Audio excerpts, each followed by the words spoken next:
সবকিছু সুন্দর পরিপাটি রাখতে সূর্য ওঠার আগে উঠে বাসি কাজ প্লাস কাচা ধোয়া প্লাস পুজোর কাজ প্লাস ঘর গোছানো সবটা সময় মতো করি। Hello everyone, good morning. কেমন আছো সবাই? আশা করছি সবাই অনেক ভালো আছো, সুস্থ আছো। আমরাও ভালো আছি। আজ হলো শনিবার আর এখন সকাল 6টার মতো বাজে। তো এখন থেকেই তোমাদেরকে সাথে নিয়ে ব্লগটা শুরু করছি। আশা করছি আজকের ব্লগটাও তোমাদের ভালো লাগবে। যদি ভালো লাগে তাহলে প্রথম থেকে শেষ পর্যন্ত দেখার অনুরোধ রইল। তো অনেক দিন ধরেই তোমাদেরকে বলি সকালে ঘুম থেকে সকালে উঠবো, কিন্তু উঠতেই পারি না। প্রতিদিনই বলি হয়তো যে 5:30টায় উঠে পড়বো, অ্যালার্ম দিয়ে রাখি, তো কি বলো তো উঠতেই পারি না। আজ জানো তো উঠে পড়েছি, ওই 5:30টার দিকে ঘুম থেকে উঠে পড়েছি। তো ঘুম থেকে উঠে ফোনে একটু কাজ ছিল, সেটা কমপ্লিট করে তারপর বাসি কাপড় সেরে বাইরে বেরিয়ে পড়েছিলাম। তারপর 6টা থেকে কাজকর্ম শুরু করেছি। 6টা থেকেই তোমাদের সাথে ব্লগটা শুরু করেছি। আশা করছি তোমরা ব্লগটা দেখলে তোমাদের ভালো লাগবে। তো ঘুম থেকে উঠে আগে উঠোনটা ঝাড় দিয়ে দিলাম। আর বাইরেটা দেখতেই পেলে কেমন মেঘলা মেঘলা হয়ে আছে।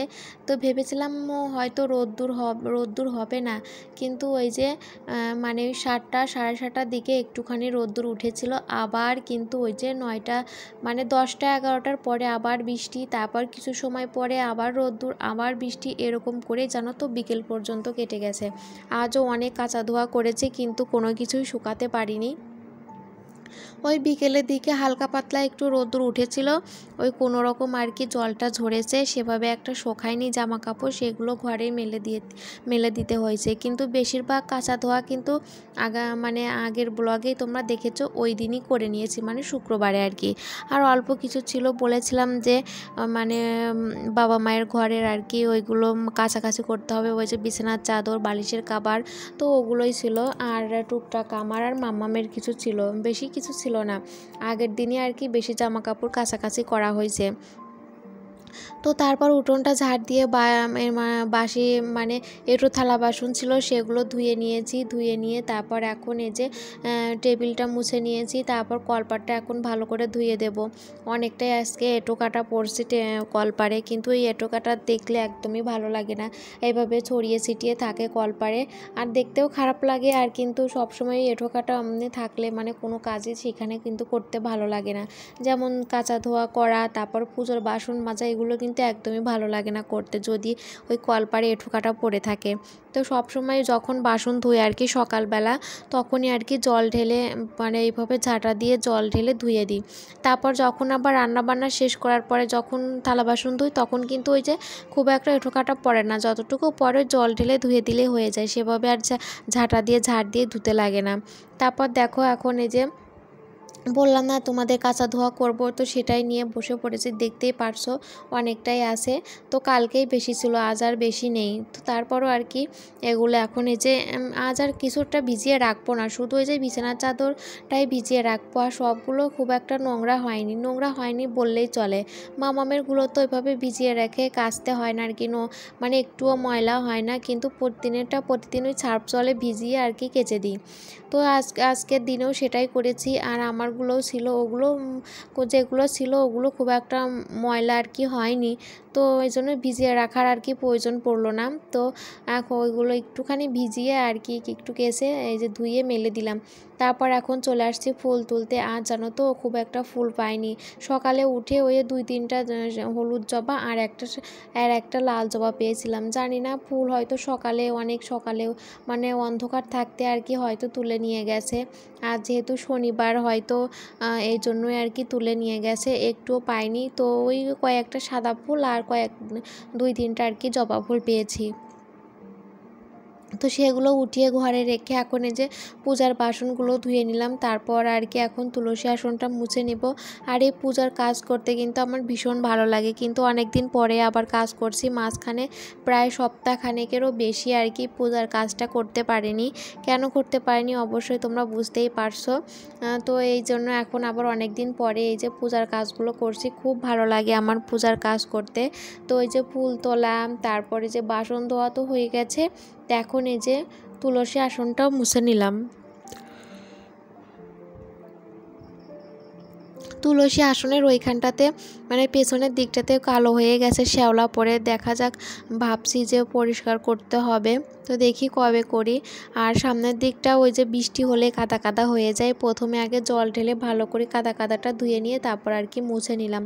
তো বাইরের কাজকর্ম কমপ্লিট করে ঘরে চলে আসছি। বাসি কাপড়টা শুধু ছাড়া হয়েছে, এখনও ওইভাবে ফ্রেশ হওয়া হয়নি।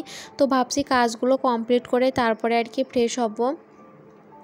তো ওই যে শ্বশুরশাশুড়ি ঘর ওইটা আর কি বিছানা চাদরটা তো তুলে দিয়েছি, তো একটা পুরাতন বিছানা চাদর পাতিয়ে দিয়েছি, কারণ ওই যে মাম্মাম সোনা একটু টিভি দেখে, একটু শুয়ে থাকে, তো এই জন্যই আর কি একটা পুরাতন বিছানা চাদর আর কি পেতে দিয়েছি। তো যেটা ধুয়ে দিয়েছি ওটা শুকালে তারপর আর কি পাতবো। তো ওই ঘরের ফার্নিচারগুলো মুছে নিয়েছি, তারপর আমাদের ঘরে ফার্নিচার মুছে নিয়েছি নিয়ে, আর মাম্মাম সোনা এখনও ঘুম থেকে ওঠেনি, তো বিছানাটা আর গোছাতে পারলাম না। শুধু এই যে ফার্নিচারগুলো মুছে নিয়েছি, আর কালকের কিছু জামা কাপড় ছিল সেগুলো গুছিয়ে শোকেসে রেখে এখন এই যে ঘরটা ঝাড় দিয়ে নিলাম। ঘরটা ভালো করে ঝাড় দিয়ে নিয়ে তা এখন বারান্দাটা ঝাড় দিব। আর দেখতেই পাচ্ছ কত কাগজের টুকরা, এগুলো সবটাই মাম্মাম সোনা কেটে এইভাবে করছে জানো তো। এই যে কাগজ নিয়ে খেলা করে, তো ওই যে কুচি কুচি করে কাগজ কেটে কেটে এই যে এইভাবে খেলা করে, এটা সেটা বানাতে চাই। তো এখন অনেক জড়ো হয়েছিল, তো রাতে ওইগুলো গুছিয়ে রেখেছিলাম একটা জায়গায়। তো সকালে এখন এই যে ঝাড় দিয়ে পরিষ্কার করে নিলাম। কাজকর্ম মোটামুটি কমপ্লিট হয়ে গেছে। কাল তো ঘরটা মুছেছিলাম, আজ আর ঘরটা মুছবো না, কালকেই মুছবো। প্রতিদিন আর কি ঘরটা মুছতে ভালো লাগে না, মুছলে ভালো হয় কিন্তু একদমই ইচ্ছা করে না, আর সেভাবে একটা নোংরাও হয়নি। তো এই জন্য আজ আর ঘরটা মুছলাম না, কালকে মুছবো। তো মোটামুটি সব কাজ কমপ্লিট হয়ে গেছে। তো মামাও ঘুম থেকে উঠে পড়েছে, কিন্তু এখনও শুয়ে আছে বিছানায়, বলছে একটু পরে উঠবো একটু পরে। তো ভাবলাম তাহলে আমি আগে একটু ফ্রেশ হয়ে নিই, তারপর মামামকে ফ্রেশ করে ভাত খাইয়ে দেবো। তো এই যে ব্রাশ করে এই যে হাত মুখটা ধুয়ে এসেছি, এসে এখন একটু মুখে ক্রিম লাগিয়ে নিলাম। চুলটা বেঁধে রেখেছিলাম, রাতে চুলটা বেঁধে শোয়ারই চেষ্টা করি, নাহলে চুলগুলো একদমই কেমন একটা মানে কেমন একটা হয়ে যায়, তো একদমই ভালো লাগে না। প্রচণ্ড পরিমাণে তো চুল ওঠে, দেখতেই পাচ্ছ চুলের কি অবস্থা, উঠে উঠে একদম অল্প একটু হয়ে গেছে। তো জানি না আবার কি করব না করব, কিভাবে একটু ভালো করব বুঝতেই পারছি না। তো দেখা যাক কি করি।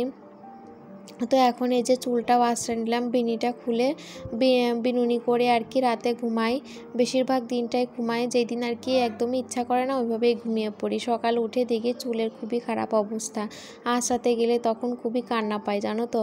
তো তারপরে আর কি চুলটা ভালো করে আঁচড়ে বেঁধে সিঁদুর একটু পরে নিলাম। আর যে সকালবেলা হাত মুখ ধুয়ে একটু সিঁদুর না পরলে ভালো লাগে না, তারপর আবার স্নানের সময় তো পরতেই হয়। তো সকালেও হালকা পাতলা একটু সিঁদুর না দিলে ভালো লাগে না দেখতে। তো সবসময় স্মৃতিতে সিঁদুর থাকবে এমনটাই জানো তো আমার ভালো লাগে। তো তারপর আমি ফ্রেশ হয়ে মাম্মামকেও ফ্রেশ করে দিয়েছিলাম, দিয়ে তারপর এখন অনেকটা টাইম পরে তো খাওয়া দাওয়া সবারই কমপ্লিট হয়ে গেছে, রান্নাঘর পরিষ্কার করাও হয়ে গেছে। তো ওই কাজগুলো কমপ্লিট করে এখন এই যে কাজ জামা কাপড় মানে যেগুলো ভিজিয়ে রেখেছিলাম সেগুলো কেসে এখন এই যে মেলে দিচ্ছি। তো এরপর আর হয়তো কোনো কিছুই তোমাদের সাথে শেয়ার করা হয়নি, তো ভাবলাম আজকের ভিডিওটা এতটুকুই থাক। দেখা হবে নতুন আরও একটা ব্লগের সাথে, সে পর্যন্ত তোমরা সবাই ভালো থেকো আর আমার পাশে থেকো।